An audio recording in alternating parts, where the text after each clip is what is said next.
last night. That makes Pickett the only signal caller to go in the first round this year. Crazy, right? Fox Bet Sportsbook had Liberty's Malik Willis tabbed as the favorite to be the first QB off the board. Instead, Pickett will join a QB room headlined by Mitch Trubisky in Pittsburgh. Shannon, what do you think? Was this the right choice? Well, it's a familiar choice. I mean, you know, the University of Pittsburgh and the Steelers, they share the same complex. They share it. So guess what? Instead of turning right, he going to turn left now. Yeah, but they got to watch him grow up, right? Exactly. He's from New Jersey, but again, he was 5 years at Pitt. They might be about 30 years too late for taking a hometown quarterback. They had Dan Marino right and they let him go down to Miami, and that didn't turn out too well for him. Look, obviously this is a dream come true for this kid. Grew up, obviously he's a Steelers fan and get an opportunity to play for the hometown team. Skip, I just think the thing is for them is that the Steelers, like, you know what? We have Trubisky. We got him at the bare minimum for a year.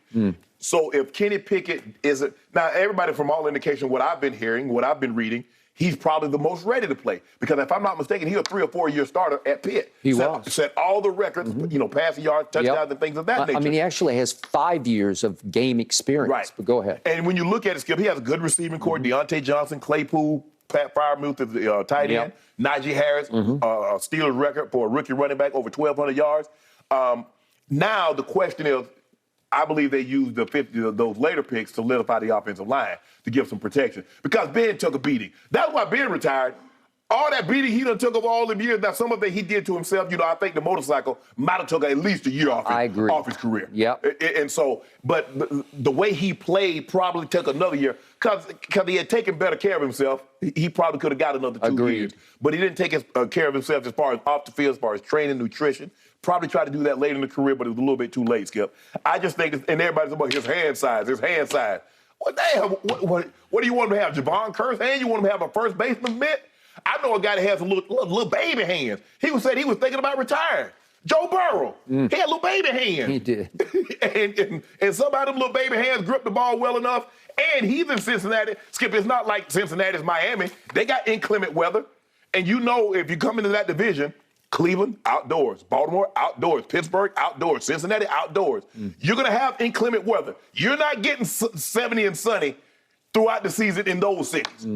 I just think the thing is, Skip, they passed on Baker, which I'm not surprised, because if they wanted Baker, they could have easily given him a fifth or sixth round pick to ensure you get it. Yep. And they weren't willing to do that. I think they believe that the upside of Kenny Pickett gives them more than because we already know what Baker Mayfield is. So for me, I've looked at Baker. I see a guy that can be like an average quarterback, maybe slightly above, and they believe that Kenny Pickett situation could be better than Baker Mayfield. So I'm not surprised that they did this.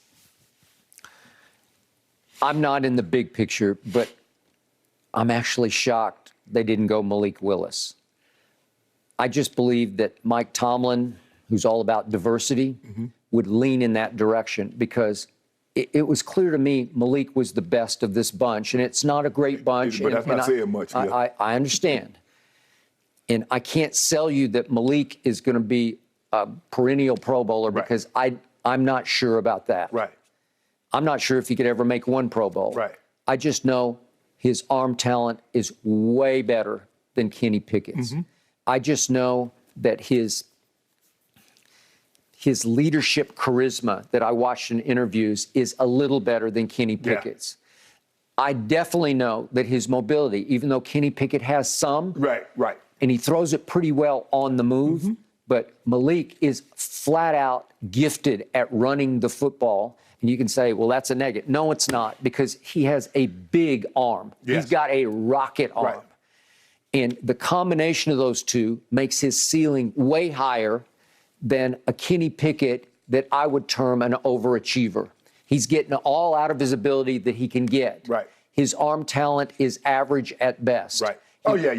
He played in a Pitt offense that was incredibly quarterback friendly because it's all go. It's vertical. It's bombs away. It's let it fly.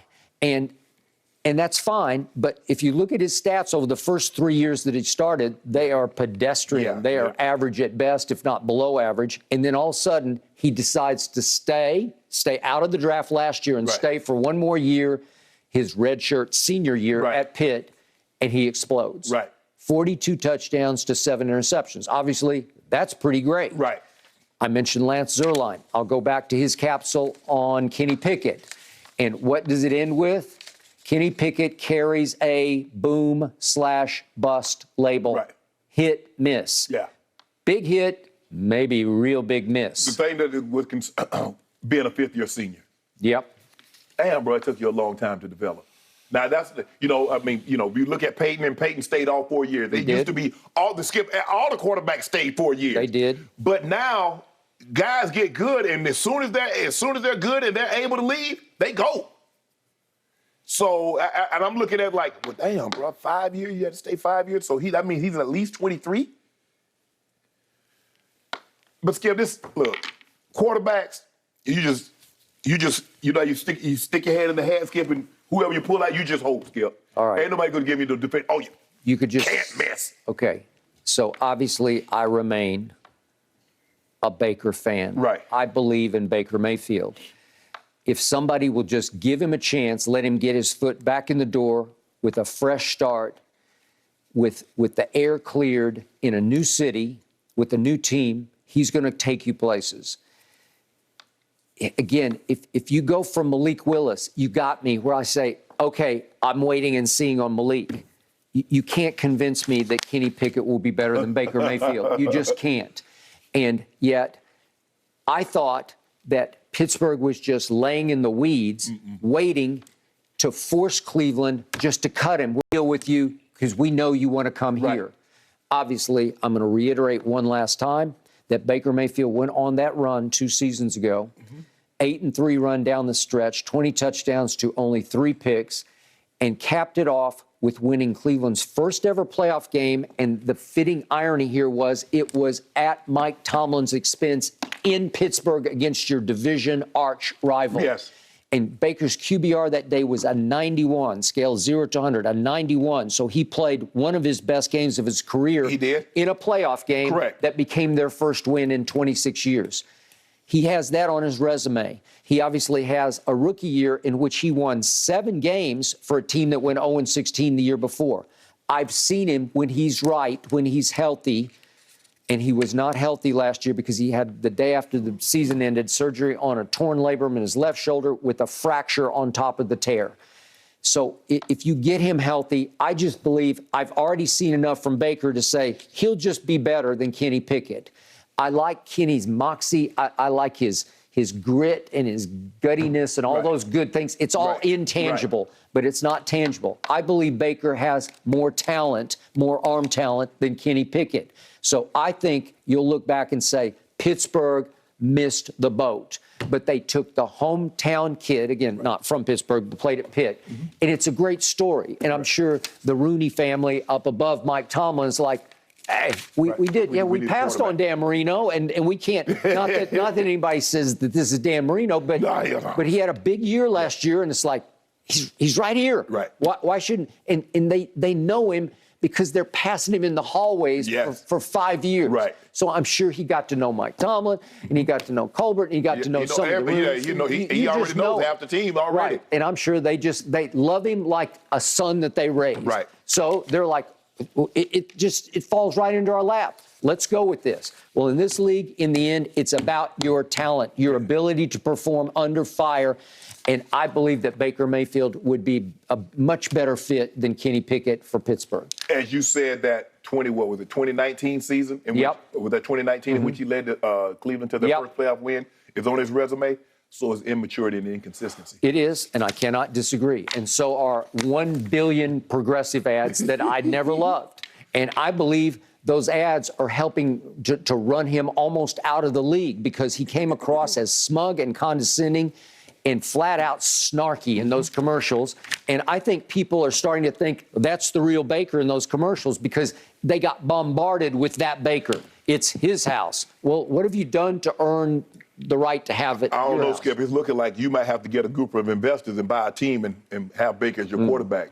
You got some friends got that kind of pockets? No, he will find a home. But I told you, you said he'll get he'll get traded on draft night. And I said, no, everybody's got to see where these quarterbacks fall. And they want to see the rest of Today and tonight. I mean, a fifth-round pick. I mean, come on, man. I mean, Baker's worth a fifth-round pick. It could happen today, tonight. Right. Yeah. Yeah. But I didn't think it was because Skip. I mean, day one trades. That means you getting a first rounder. You give, these like you give up a third rounder. Now I think the second and third rounds are today. But so now I believe, okay, what do you want, Cleveland? What do you want? Realistically. But everybody knows Cleveland's backed up against the wall because they've already committed to 3 quarterbacks. I give you a sixth. I give you a fifth or a sixth. That's the best I could do. So when you hear, well, we're thinking you can go for a click, I'm going to hang up. You mentioned second, third, or fourth with Baker Mayfield's name, I'm hanging the phone up on you. Okay. The Baker hate has run amok, and I've told you this. No. Odell. You mean to tell me nobody wouldn't give up a draft pick for Odell? You mean to tell me nobody would give up a draft pick for Jarvis or Austin Hooper? They cut him. And what have I said? Please cut Baker. Free Baker. You ain't got to beg him. Free him. You ain't got to beg him because don't nobody want him. Well, apparently they're all sitting back just waiting for him to get cut so they can make a new deal. Why would I want him to get cut?